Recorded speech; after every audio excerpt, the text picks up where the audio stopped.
आपको मेरी आवाज आ रही है? ओके, बीरेन जी तक शायद मेरी, बीरेन जी आप सुन पा रहे हैं? जी जी। मैं आपसे जानना चाह रहा हूं कि इन दिनों चीफ मिनिस्टर के जो स्टेटमेंट हैं उनमें आप देख रहे होंगे कि हिंदुत्व की धार को बड़ा मजबूत किया जा रहा है और स्पेशली समाजवादी पार्टी पर उन्होंने नंबर ऑफ अटैक्स बहुत तेज कर दिए हैं। आप इसके पीछे कारण क्या मानते हो? देखिए, सपा 37 लोकसभा की सीटें जीती है, मुख्य विपक्षी दल है। लोकसभा में उत्तर प्रदेश में बीजेपी को काफ़ी कम सीटें मिली, यानी कि वो 33 सीटें हार गई लगभग, जो पिछली बार उसने जीती थी। तो स्वाभाविक है कि असली लड़ाई भाजपा जानती है कि सपा से है। पहले आते हैं कि योगी जब भी बोलते हैं वो हिंदुत्व के लिहाज से बोलते रहे हैं। वो मुख्यमंत्री 7.5 साल से हैं, लेकिन उनका भाषण जब भी रहा है तो वो कट्टर हिंदुत्व की तरह रहा है।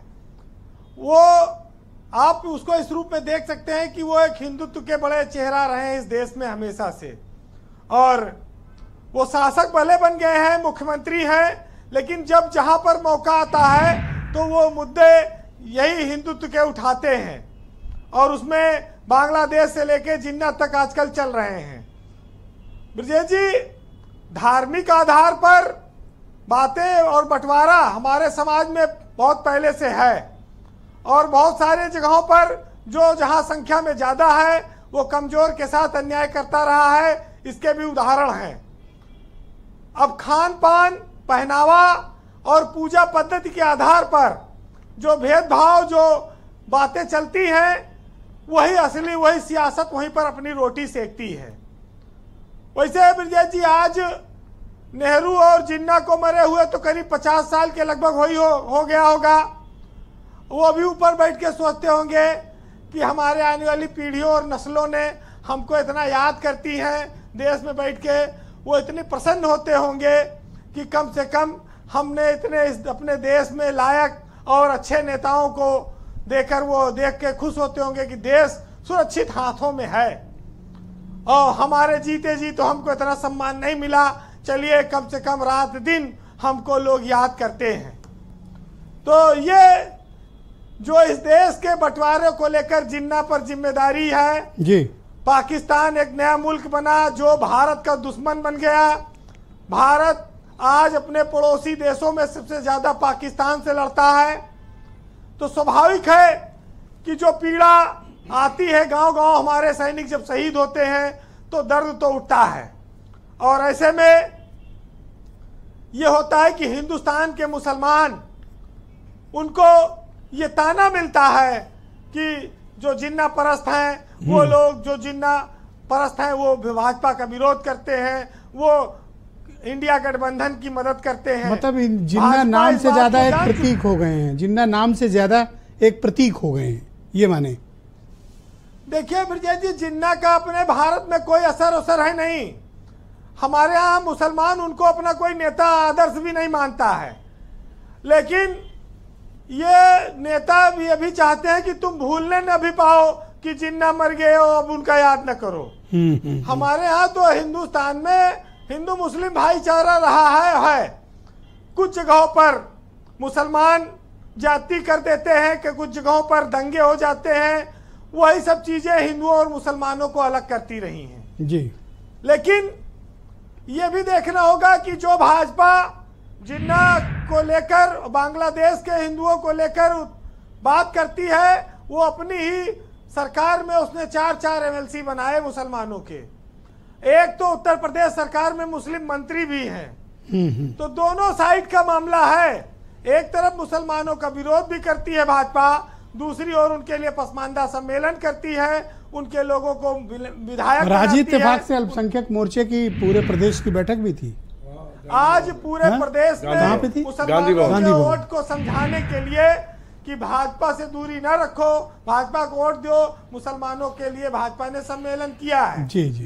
तो जब लेकिन भाजपा राष्ट्रीय स्तर पर चला रही, लेकिन योगी ये जान गए हैं कि यूपी में मुसलमान ने भाजपा को वोट नहीं दिया और न दे रहा है। इतना सब करने के बाद सारा वोट अखिलेश यादव के साथ चला गया, इंडिया गठबंधन के साथ चला गया। तो इससे अच्छा है कि मंच से बता दो हिंदू भाइयों को भाई कि तुम तो एकजुट रहो, जो चला गया तो जो है वही एक रखो। इसीलिए ये सब कहानी अपनी चल रही है। और ये जो लाल टोपी वाली बात आई है ब्रजेश जी, लाल टोपी जब तक रही सपा तो तब तक हार रही थी, 2017 से हार रही, लेकिन लाल टोपी के साथ अब लाल गमछा जब से आया तब से ये सपा ने कमाल कर दिया। ये गमछे वाली बात, हाँ देखिए, हालांकि बदल लिया इन लोगों ने गमछा, मल्टी कलर गमछे में आ गए। मनोज यादव बदल के आए, लेकिन अखिलेश यादव वही लाल गमछा पहनते हैं और ज्यादातर इनके लोग वही लाल गमछे से इनको 37 लोकसभा सीट का फायदा हुआ। आपने तो टोटका बता दिया है, अब तो सोते समय भी बगल में रखे। तो भाजपा की एक चुनौती है जी कि इस लोकसभा चुनाव में दलित और ओबीसी वोट काफी हद तक खिसक गया, उसको बीजेपी को फिर से हासिल करना है। तो योगी जी को अब फ्री हैंड उत्तर प्रदेश में दे दिया है भाजपा ने। अच्छा, मतीन खान मैसेज कर रहे हैं कि ये पूछिए वीरेंद्र जी से कि हम क्या पहन लें कि 2-4 सीट, 1 सीट तो आ जाए। कौन? ये मतीन पूछ रहे हैं कि हम क्या पहन लें कि हमारी भी 1-2 सीट आ जाए। मतीन साहब के पहनने सब कुछ नहीं होगा, क्योंकि इतने निर्मम ना बनो, थोड़ा तो कुछ दे दो उन्हें, क्योंकि कोई तो मुराद बता दो। पठानी सूट वाले जो देश में लोग हैं वो अब यहाँ पर उससे ज्यादा कुछ मिलना। देखिए, मुस्लिम लीग पार्टी का यहाँ कुछ है नहीं। मतीन साहब आजन्म प्रदेश अध्यक्ष रहेंगे जब तक जिएंगे, ये मैं कह सकता हूं। 3 लोकसभा में और 2 राज्यसभा में। नहीं, वो ये कह रहे हैं, मैसेज किए हैं कि वो आसिम वकार तो बदल गए, ये तो अपना टी-शर्ट पे आ गए, हम क्या पहने कि हमें भी कुछ मिल जाए। अभी इनका पठानी सूट चल रहा है। हाँ ठीक है मतीन भाई, अरे क्यों उद्वेलित हो रहे हो? आपके लिए नुस्खा बता रहे हैं, वो कुछ टोटका बता रहे हैं, कोई ताबीज बनवा रहे हैं। मतीन साहब की पार्टी यूपी में तो कुछ है नहीं जी। मुसलमान भी जब वोट की बात आती है तो इनको देता नहीं है, तो अभी इनके पास संसाधन भी नहीं है। उससे ज्यादा वोट तो इनकी पार्टी पाती है, MIM को मिलता है। तो मतीन साहब तो बहुत दिन से, मैं तो ये कह रहा हूं कि जब से ये अध्यक्ष बने और जब तक जिंदा रहे ये प्रदेश अध्यक्ष रहेंगे, पार्टी चाहे जीते चाहे हारे। और ये देखिए, योगी के मामले में एक चीज है ब्रजेश जी कि मुख्तार अंसारी, अतीक अहमद की जब से कहा जाए कि ये दोनों लोग राजनीतिक पर्दे से गायब हुए, इनकी मौत हुई। आजम खां जो समाजवादी पार्टी में बहुत बड़ा ब्रांड थे, वो लगातार जेल में हैं। इन सब वजहों से योगी की एक अलग छवि बनी और वो एक कट्टर शासक के तौर पर उन्होंने अपनी छवि बुलडोजर से भी बनाई। अब नफा नुकसान का वक्त बदलता रहता है, कभी भाजपा उससे फायदे में थी, कभी लोकसभा में भाजपा उसमें नुकसान में चली गई।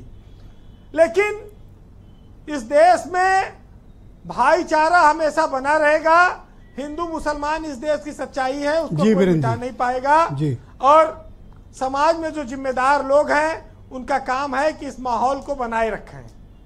सुनिएगा, कहा गया है कि नफरत का बाजार न बन, फूल खिला तलवार न बन, और रिश्ता रिश्ता लिख मंजिल, रास्ता बन दीवार न बन, और कुछ लोगों से बैर भी ले ले, दुनिया भर का यार न बन, और सबकी अपनी सांसें हैं, सबका दावेदार न बन, और कौन खरीदेगा तुझको, उर्दू का अखबार न बन। बहुत शुक्रिया वीरेंद्र जी, बहुत बहुत धन्यवाद ग्राउंड जीरो से अपने फीडबैक और टोटका